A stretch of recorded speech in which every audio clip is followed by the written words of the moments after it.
Buenas noches a todos. Esperamos un minutito más y ya comenzamos el Hola, Ateneo. Hola ¿cómo Leo, ¿cómo andas? andas? ¿Todo bien? Bien.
Bueno, vamos a comenzar. Bienvenidos a todos a este segundo Ateneo Interclínicas de la Sociedad de Infectología de Córdoba. Gracias por estar en esta noche y por participar de estos eventos. En el día de hoy tenemos un caso clínico que la clínica Reina Fabiola ha enviado hacia el Hospital de Clínicas para que presente y dé sus argumentos y justificativos. Y luego haremos un tiempo para algunas apreciaciones si es necesario y también a posterior haremos la resolución del caso como habitualmente hacemos y descubriremos de qué se trataba este caso clínico. Así que bueno, agradecidos a todos los que participan, agradecidos a la gente de tanto del Hospital de Clínicas como de la Reina Fabiola, así que vamos a comenzar en el día de hoy. Eh, de los chicos de clínica, supongo está ahí Franco, pero no es Franco. No, Ahí acá está. estamos. Ahí está. Estamos Sí. los dos. ¿Cómo andas? Todo bien. Bien, bien. ¿Y tú? ¿Se escucha bien? Ahora sí. Bien, perfecto. Voy a compartir.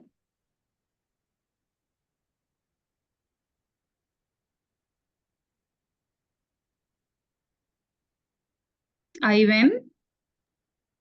Sí, se está compartiendo bien.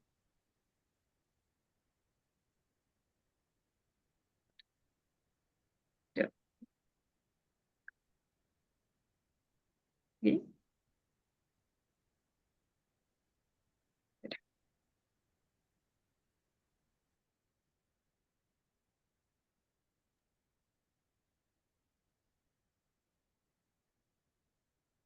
Ahí se ve y se escucha. Se te escucha bien, no sé si le quieres maximizar la pantalla para que se vea completa. Bien, porque ahí yo sí la tengo completa. ¿No? A compartirla de otro lado. Ya está.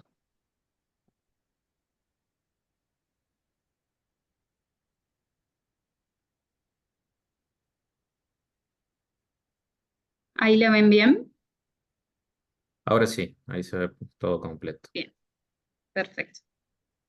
¿Podemos empezar entonces? Sí, por supuesto, todo suyo. Bien. Bueno, buenas noches a todos. Mi nombre es Ana Belén Di Vela. Nosotros somos del Servicio de Infectología del Hospital Nacional de Clínicas. Nos han mandado el caso de la reina Fabiola.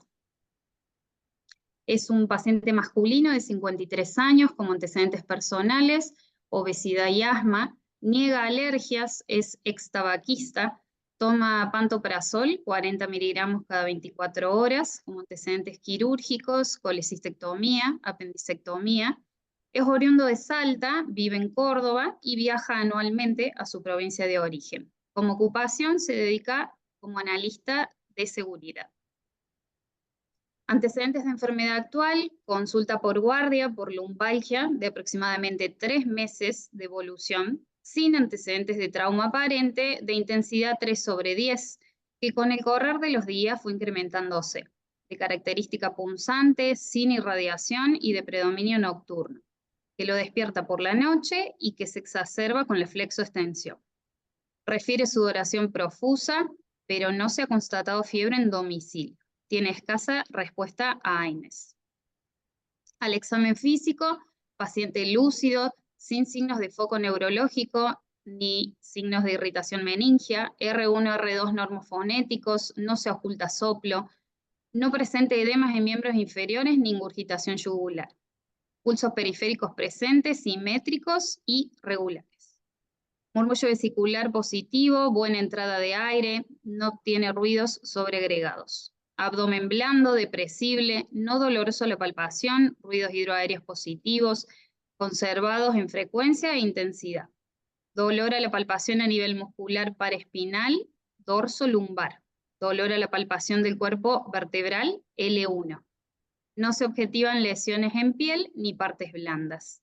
Tiene un peso de 110 kilos, con una talla de 1,78, un índice de masa de 34,7, con los signos vitales, frecuencia cardíaca, 92 latidos por minuto, con una temperatura de 36,7, satura 97% aire ambiente y tiene una tensión arterial de 130/80. Los estudios que realizaron, el laboratorio glóbulos blancos 10.100 con neutrófilos segmentados del 70%, plaquetas 436.000, una PCR en 31, BCG 43, creatinina 0,85, urea 55, sodio 139, potasio 3,5, cloro 98. Toman hemocultivos por 2 que llegan sin desarrollo. También nos presentan una neuroimagen, una resonancia de columna lumbosacra, en donde hay rectificación de la lordosis lumbar fisiológica, cambios inflamatorios a nivel de los ángulos de los cuerpos vertebrales, marcada hiperseñal en la secuencia T2 y de saturación grasa, e hiposeñal en la secuencia T1. Sugestivo de edema a nivel de los cuerpos vertebrales D12 y L1. Asociado a una hiperseñal en la secuencia T2 del sector anterior del disco intervertebral en este nivel, y a cambios inflamatorios de tejidos blandos anteriores. Pérdida de señal de aspecto degenerativo de los discos intervertebrales L4, L5, L5, S1. A nivel del disco intervertebral L4, L5, abombamiento discal posterior difuso. No se observan alteraciones de tejidos blandos perivertebrales. Como conducta, en contexto del paciente con sospecha de espondilodicitis, se realiza punción con acceso transpedicular derecho de L1, extrayéndose material a través del cuerpo vertebral y partes blandas. Se envía muestra para su estudio histológico y microbiológico, para gérmenes comunes y para barro. Se solicita film array, panel osteoarticular. Llega a cultivo de la muestra sin desarrollo bacteriano. Este es el film array del panel osteoarticular, en donde es negativo. Bacterias gram positivas, gram negativas, y no se detecta las resistencias. Como evolución, el paciente evoluciona clínicamente estable, afebril, con mejoría del manejo del dolor. Se otorga el alta institucional sin antibiótico terapia. Se cita para seguimiento por ambulatorio hasta el resultado de la anatomía patológica. El paciente regresa luego de 2 meses por empeoramiento clínico con poca respuesta a analgésicos. Se realiza una nueva resonancia de columna y se decide su internación para estudios complementarios. Nos presentan esta segunda resonancia luego de 2 meses, en donde podemos ver que hay un aumento del edema óseo en los cuerpos vertebrales D2L1, una colección con abombamiento anterior en el disco intervertebral a dicho nivel y mayor compromiso del tejido blando a nivel anterior. Como resultado de anatomía patológica de la punción lumbar, presenta cilindros óseos que a nivel medular muestran una población de plasmocitos maduros junto con algunos linfocitos, los cuales se hallan dispuestos en una estroma fibrosa densa. Se realizará inmunomarcación para una adecuada categorización diagnóstica. Como resumen, punción biopsia ósea, población linfoplasmocitaria a categorizar con un estudio inmunohistoquímico. Un diagnóstico fue realizado. Bueno, nosotros nos basamos en este artículo de la Mayo Clinic que habla de la osteomielitis vertebral nativa, también conocida como espondilodicitis, con cultivos negativos. Entonces ellos nos cuentan que esta osteomielitis de vértebra nativa es una afección poco frecuente, del 3 al 5% de todos los casos de osteomielitis. Se asocia a una tasa de mortalidad de hasta el 20%. No hay criterios diagnósticos uniformes para la osteomielitis de vértebra nativa. El diagnóstico habitualmente se basa en la epidemiología, presentación clínica y evidencia imagenológica de estas alteraciones espinales. El diagnóstico etiológico se basa en la combinación de distintos cultivos, hemocultivo, cultivo material óseo, absceso, además serología y métodos moleculares. Su aumento en los últimos años se ha atribuido a la mejora de los métodos diagnósticos sumado a la creciente prevalencia de factores de riesgo como la edad avanzada y la inmunosupresión. Ellos presentan un algoritmo a seguir acá en el cuadro rojos.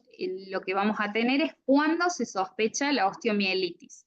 Ellos van a evaluar los pacientes con las siguientes condiciones. Tenemos una aparición o empeoramiento del dolor de la espalda, cuello y fiebre. Este ítem asociado a BCG o PCR, factores de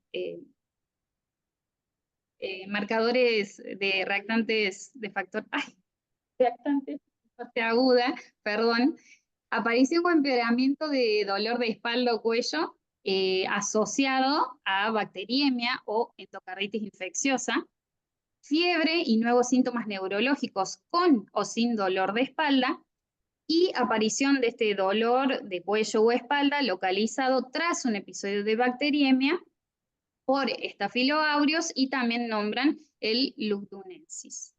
Entonces, a partir de esta sospecha, ellos lo que analizan es hacerle el examen físico completo al paciente y neurológico, descartar endocarditis, realizar imágenes, a realizar los marcadores y tomar series de cultivos, hemocultivos, de los cuales, si son positivos para patógenos típicos, harían el tratamiento antibiótico dirigido.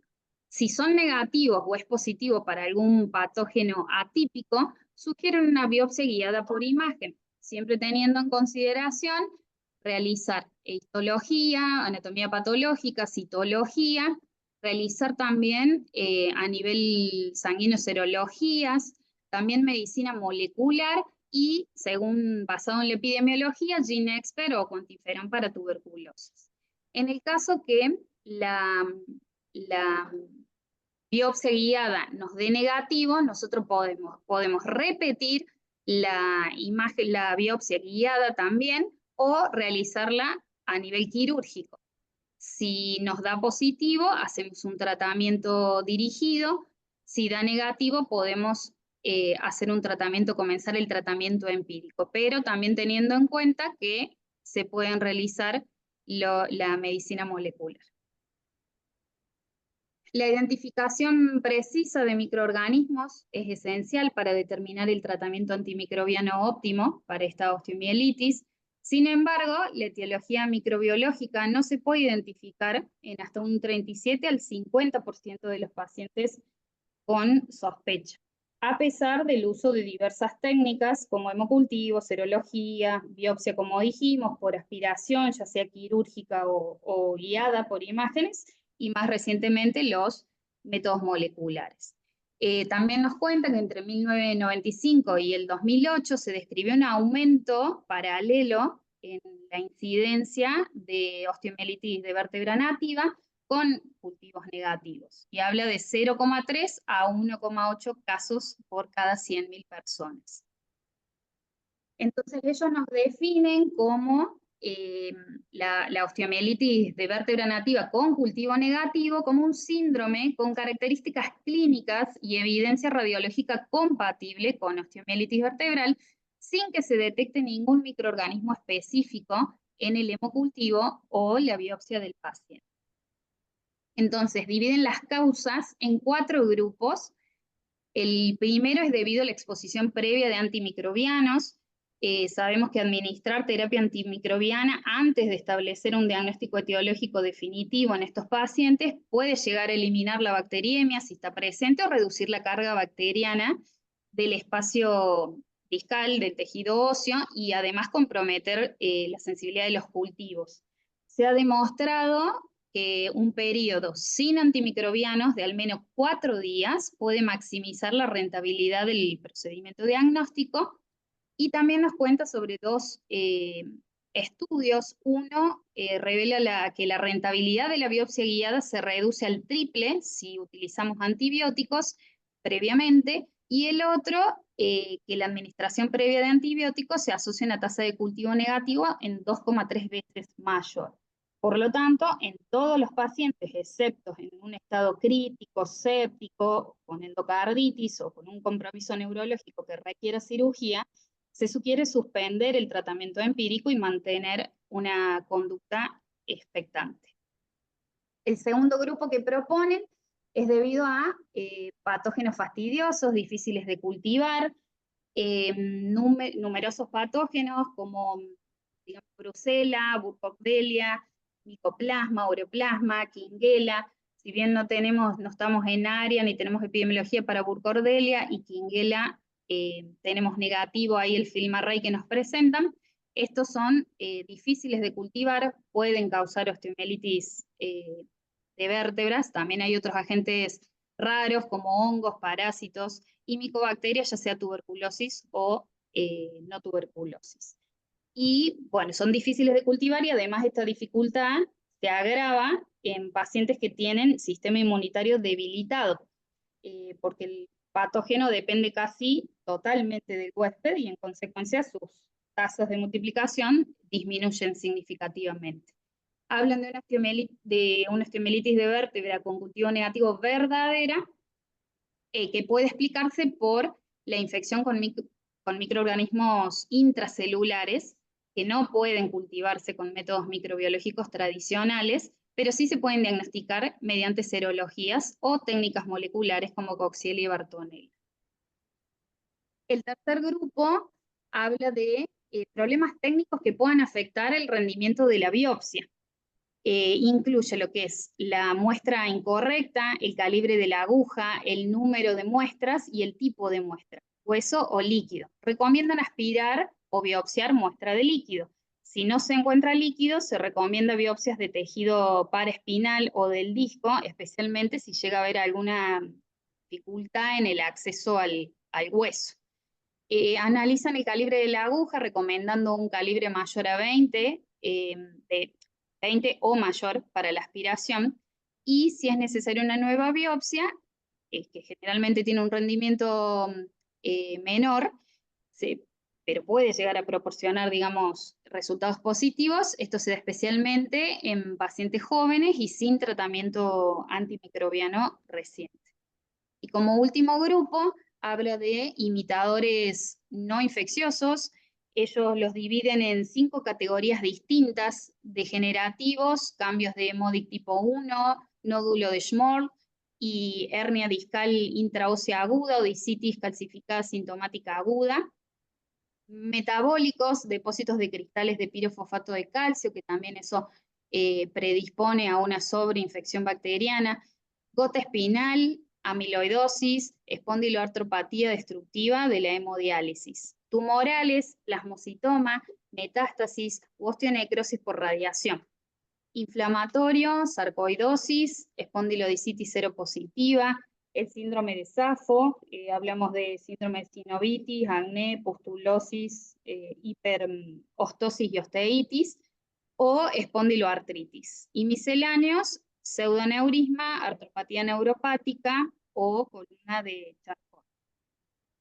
Entonces nosotros basándonos en lo anteriormente comentado, además agregaríamos, le preguntaríamos al paciente la anamnesis, previo a la primera internación que él se va sin tratamiento antibiótico, si tuvo alguna otra internación, utilizó antibióticos en su domicilio para otra situación, vía oral o endovenoso, si ha tenido otros dolores articulares o derrame articular, si presenta lesiones mucocutáneas, si ha tenido alguna otra punción o procedimiento invasivo previo.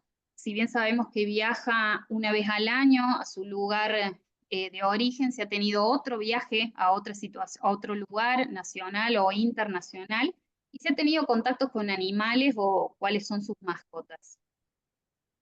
También en el examen físico quisiéramos saber y analizaríamos el examen de la piel, las mucosas, articulaciones periféricas y el examen neurológico. Para completar los estudios, realizaríamos serologías. Inicialmente descartaríamos las serologías virales, también haríamos pruebas para sífilis y las serologías para brucela, coxiela y bartonella. Como los cultivos, todavía estamos esperando cultivo para VAR, también realizaríamos brucela y micológico de las muestras que tenemos, y para ampliar el abanico de posibles diagnósticos, una antigenuria para histoplasma, inmunodifusión para paracoccidioides y coccidioides, la anatomía patológica, alguna otra tinción especial para hongos como PAS, GROCOT, también pruebas moleculares como el GeneXpert para Mycobacterium tuberculosis, y no tenemos ninguna imagen pulmonar. Sabemos que su examen físico pulmonar es normal, pero quisiéramos ver alguna radiografía o una tomografía que nos muestre esas imágenes, y ampliar a pelvis para descartar una sacroileitis. También agregaríamos una imagen abdominal como una ecografía, descartaríamos hepatoesplenomegalia, y para iniciar, digamos, el protocolo para descartar endocarditis, comenzaríamos con ecocardiograma transtorácico. Si con las serologías, los cultivos y las pruebas moleculares y la anatomía patológica todavía no llegamos a un diagnóstico, falta algún material, perdón. Nosotros proponemos una nueva punción guiada, toma de muestras en lo posible múltiples, para nuevos cultivos, nuevas pruebas moleculares y anatomía patológica. Basándonos en epidemiología, y si bien, como les digo, el abanico grande de distintos métodos que podemos llegar a arribar, nosotros queríamos acercarnos más hacia la brucelosis. En América Latina, Argentina, Perú y México son los países con prevalencia más alta, y en Argentina, en el norte, prevalece la brucera ameritensis en ganado caprino. Acá podemos observar en el último boletín que habla de brucelosis, en Argentina entre el 2019 y el 2023, Salta, dentro de las provincias del noroeste argentino, fue la provincia que más notificó y además confirmó los casos de brucelosis. Esto es de elaboración de nuestro Sistema Nacional de Vigilancia. También encontramos un estudio que habla de la anatomía patológica que se asemeja, este estudio del CONICET de inmunopatología de brucelosis osteoarticular, justamente coincide en que la brucelosis ósea se caracteriza por la presencia de células linfoplasmocitarias en el hueso, y nos habla de una respuesta inmunitaria crónica a la infección por brucela. Y para terminar, recordar el caso sospechoso es toda persona que tenga fiebre, la clínica característica y el antecedente epidemiológico. Entonces, como probable, mediríamos las pruebas de tamizaje, con una o más ya al paciente sospechoso lo podemos catalogar como probable, y para confirmarlo, además agregaríamos los estudios bacteriológicos que den positivos, ya sea en la muestra clínica o en el hemocultivo. Se puede hacer también MALDI-TOF, también estudios serológicos, y si no, que el paciente tenga un nexo epidemiológico con un caso confirmado. Eso sería todo, y esta es la bibliografía que utilizamos.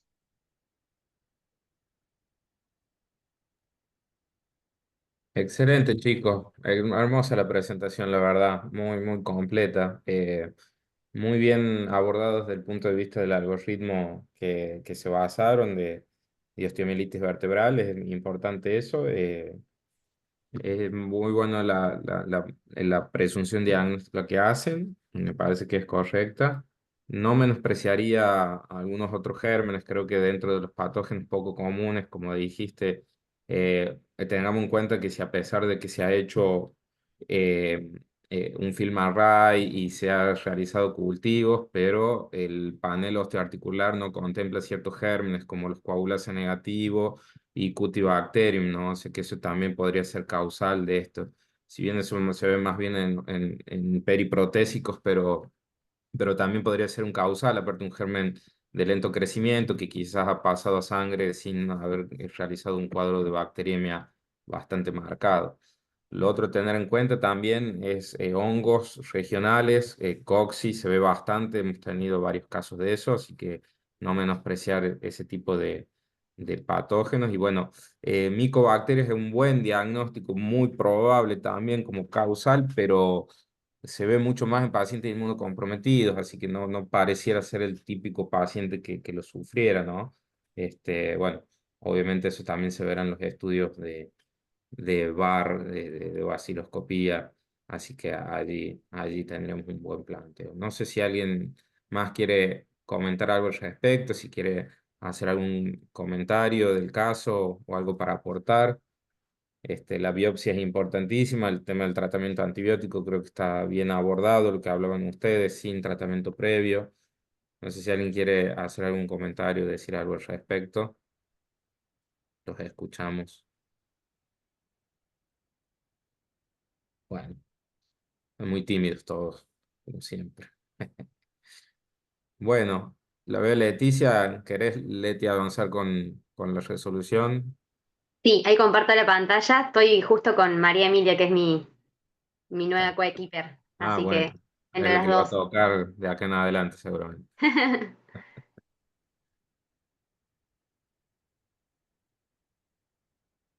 ¿Se ve ahí como presentación? Ahí está cargando, figura ahí ahora. Ahora sí. Bueno, Buenas noches, me presento, como dijo Leti, soy María Emilia, recién de primer año del servicio de infectología de la clínica Reina Fabiola. Y bueno, antes que nada, felicitar a los chicos, muy bien la revisión, muy linda, la verdad que bastante interesante cómo lo abordaron. Bueno, para empezar con el caso, vamos a recapitular todo lo que veníamos hablando. Se trata de un paciente de sexo masculino de 53 años, es oriundo de Salta, vive actualmente en Córdoba y realiza viajes a Salta 1 o 2 veces por año. Es analista de seguridad. Como antecedentes patológicos de relevancia, era una persona obesa, asmático, diagnosticado en la adolescencia, no presenta ninguna alergia. Como hábito tóxico es extabaquista de un índice de paquete por año de 10. Como antecedentes quirúrgicos presentaba una colicistectomía y una apendicectomía. Como medicación habitual tomaba pantoprazol 1 vez al día y tenía rescate de salbutamol cuando lo requería. El paciente consulta en el año 2023 por una lumbalgia. Él la caracteriza como que presenta 3 meses de evolución, no recuerda haber tenido un trauma aparente, era punzante, no se irradiaba y aumentaba durante la noche. Además refiere que tenía una sudoración profusa, pero no constató fiebre en el domicilio y fue evolucionando el dolor hasta tener muy poca respuesta a AINES. En la guardia se lo revisa el paciente, se constata signos vitales con una frecuencia de 92 latidos por minuto, una temperatura de 36,7, saturaba aire ambiente al 97% y tenía una tensión arterial de 130/80. Presentaba un dolor en la palpación a nivel muscular espinal, en la región dorso-lumbar, dolía en lo que era el cuerpo vertebral de L1, no presentaba en piel ni en partes blandas ninguna lesión, y el resto del examen físico no presentaba ningún dato relevante. Se solicita un laboratorio donde solamente se destacan los reactantes de la fase aguda levemente aumentados, con una eritrosedimentación de 43, una proteína C reactiva de 31, una trombocitosis de 436.000 plaquetas, y los leucocitos en 10.100 con predominio en neutrófilos en un 70%.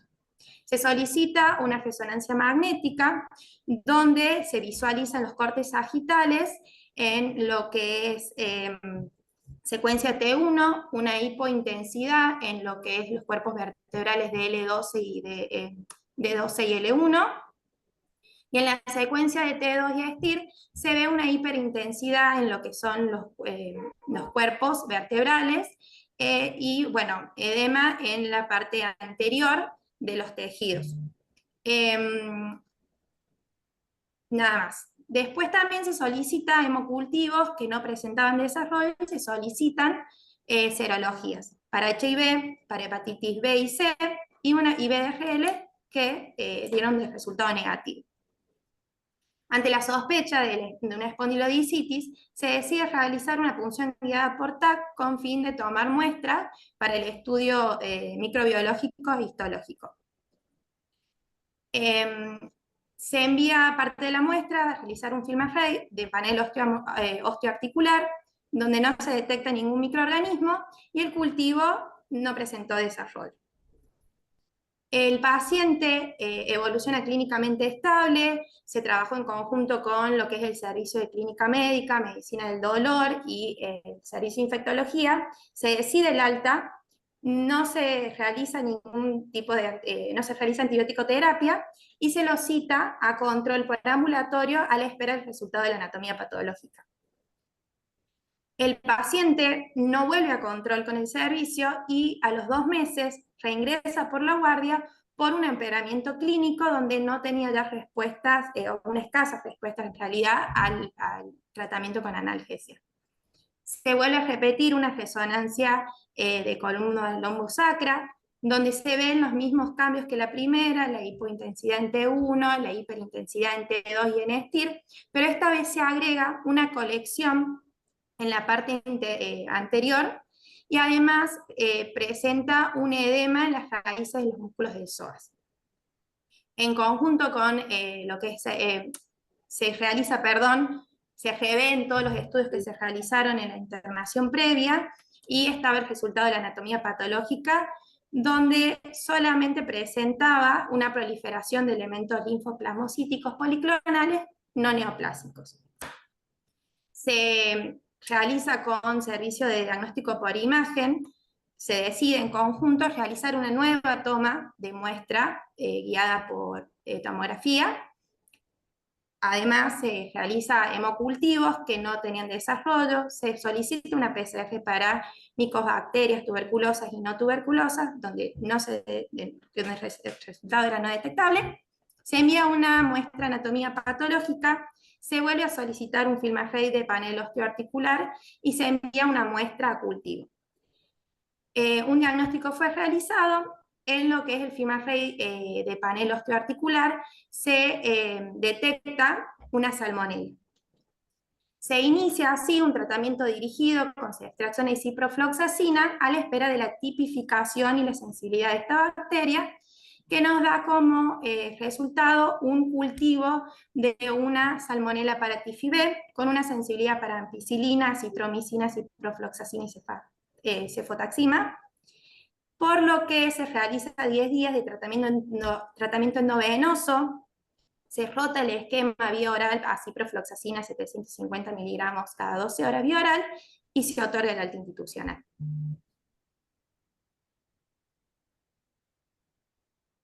Bueno, muy bien.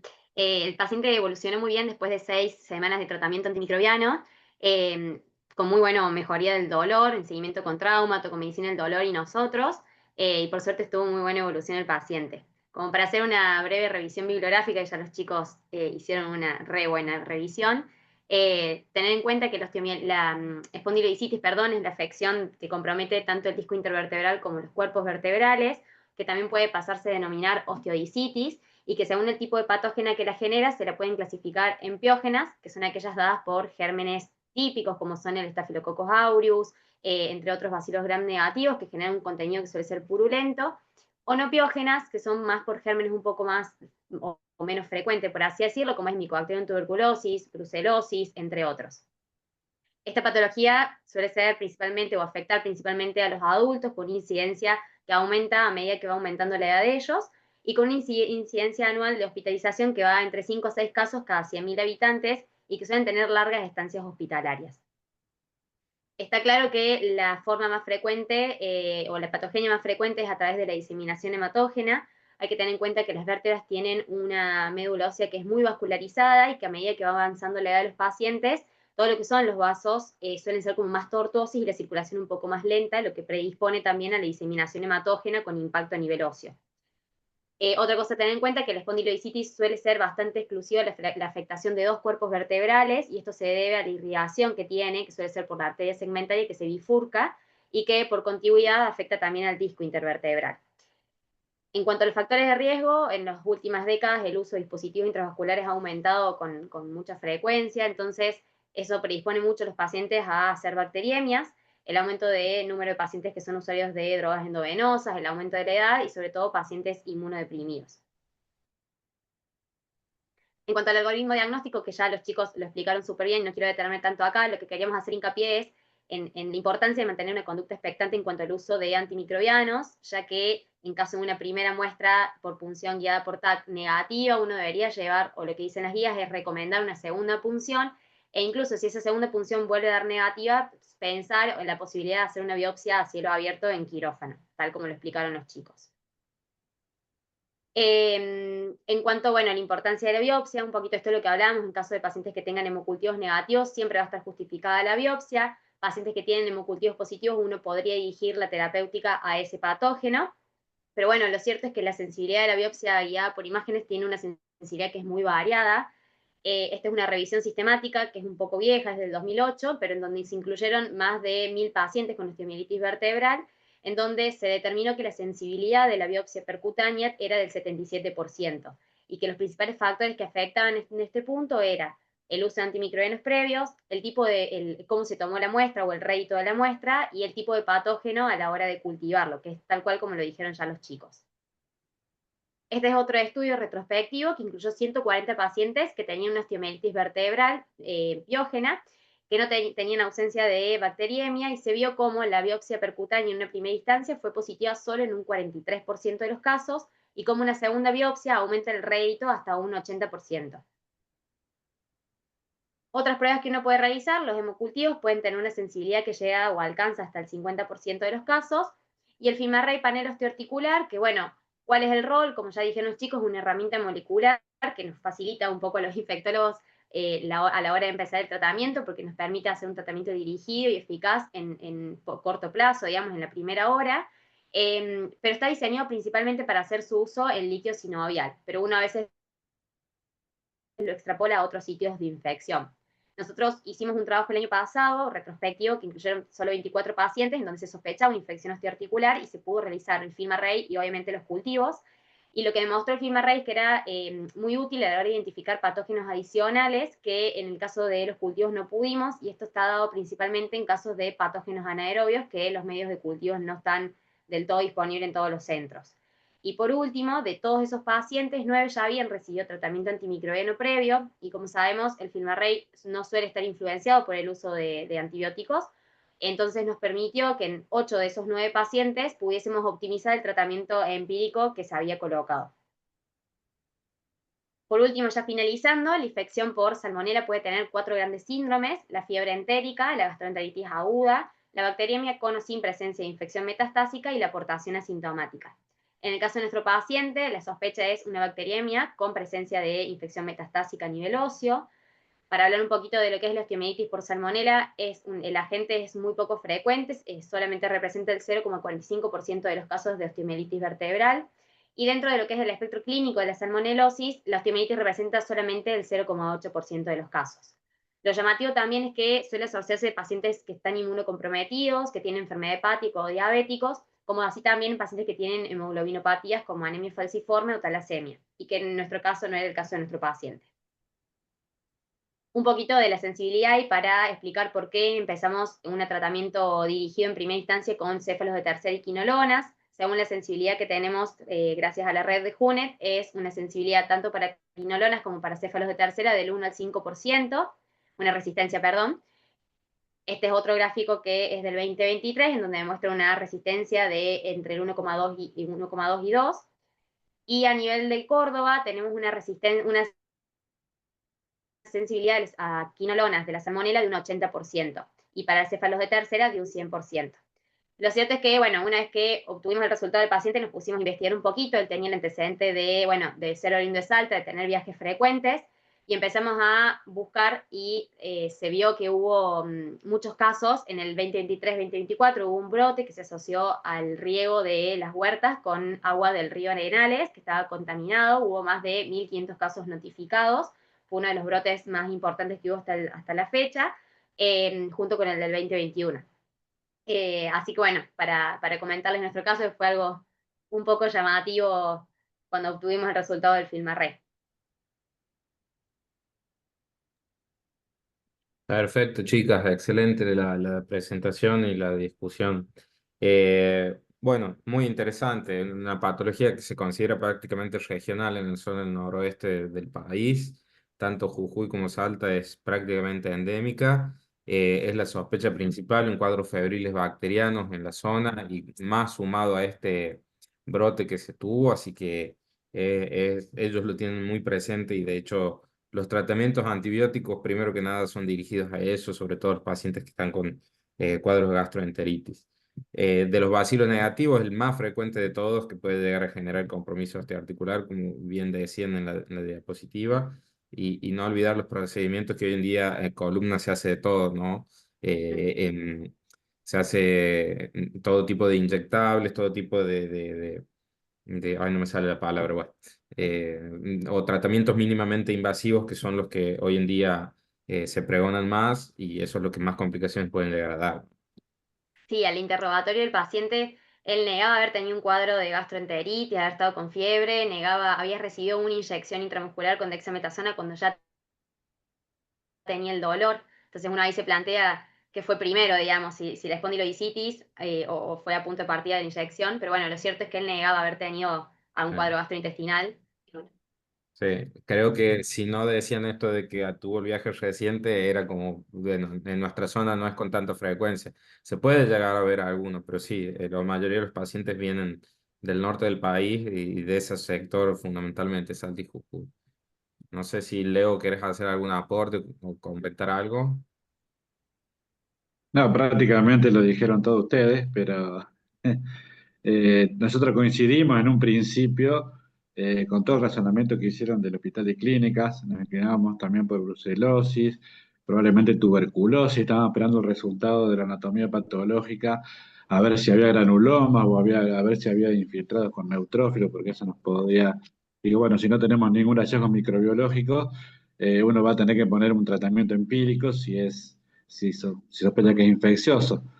También estuvimos valorando el tema del mieloma, porque por ahí el mieloma puede producir, digamos, fracturas o problemas en la columna, pero bueno, no tenía ninguna de las otras características, no tenía anemia, no tenía insuficiencia renal, como otras causas no infecciosas, ¿no? Y bueno, cuando nos damos con el FilmArray, que nos salta la salmonela, todos hicimos chan, digamos, no la teníamos Y ahí, si bien sabíamos que hay casos de salmonelosis, porque hemos visto acá en Córdoba varios pacientes con bacteriemia por salmonela, la osteomielitis por salmonela, la verdad que es sumamente infrecuente. Y bueno, lo queremos presentar también para incorporarlo dentro de la gama de microorganismos que producen este proceso. Después otra cosita que escuché ahí en la presentación era el tema de la epidemiología para Burkholderia pseudomallei. Existe en Córdoba, no es que no haya epidemiología. Nosotros en Rawson hemos tenido un caso de miloidiosis, melioidosis, en realidad se llama así la patología, de Burkholderia pseudomallei en un paciente en situación de calle que hizo una neumonía. O sea que también son microorganismos infrecuentes, pero que bueno, están dando vuelta y de vez en cuando aparece alguno. Sí, hay que tenerlos en cuenta. Me parece muy bueno el detalle. Y bueno, con respecto al caso,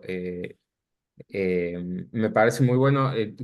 ¿Qué tanta velocidad tuvieron entre la toma de muestra y Film Array? Sé que ustedes lo tienen en la institución ahí mismo, así que ¿tuvieron algún tipo de delay, algo, empezaron un tratamiento o inmediatamente lo tuvieron y ya fueron directamente casi que dirigidos?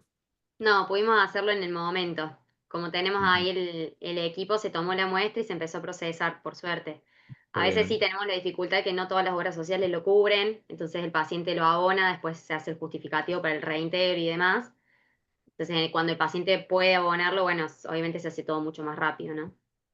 Sí, eso está muy bueno porque en cuanto a lo que es uso racional, podés Sí. evitar el tratamiento de un uso empírico y ya directamente te vas a un tratamiento dirigido que, bueno, por suerte tiene buenas sensibilidades, antibióticos que andan muy bien para ese tipo de foco y lugares, ¿no? Así que está bueno, está bueno. Bueno, excelente el caso. Eh, Les agradezco mucho a todos los que se han presentado, tanto al Hospital de Clínicas que ha hecho una presentación formidable, como a ustedes de la Fabiola que han hecho excelente discusión. Antes de terminar, les digo que el próximo mes el Hospital Privado de Córdoba tiene que enviarle un caso para que resuelva el Sanatorio Allende. Y recordarles que el módulo del curso trienal esta semana va a ser solamente el sábado en modalidad virtual, es infecciones oftalmológicas. Así que para tener eso en cuenta, no vayan mañana a ningún lado. Eh, y bueno, eso sería todo por hoy. Así que bueno, agradecidos de la presencia de todos y espero que esto haya sido muy enriquecedor. Como siempre, ha sido un caso muy lindo para debatir y para abrir los ojos, aunque era un germen fácil, pero está bueno abrir los ojos y pensar todo lo que puede llegar a ver. Así que muy buen caso, muy lindo. Los felicito. Gracias, Buenas noches. Muy bien. buenas noches. Gracias, Rosana. Gracias por Gracias. estar. No, por favor, gracias a No, Nos ustedes. vemos. Nos vemos. nos chao, vemos. chao. Chau. Chao. Chao, hasta luego.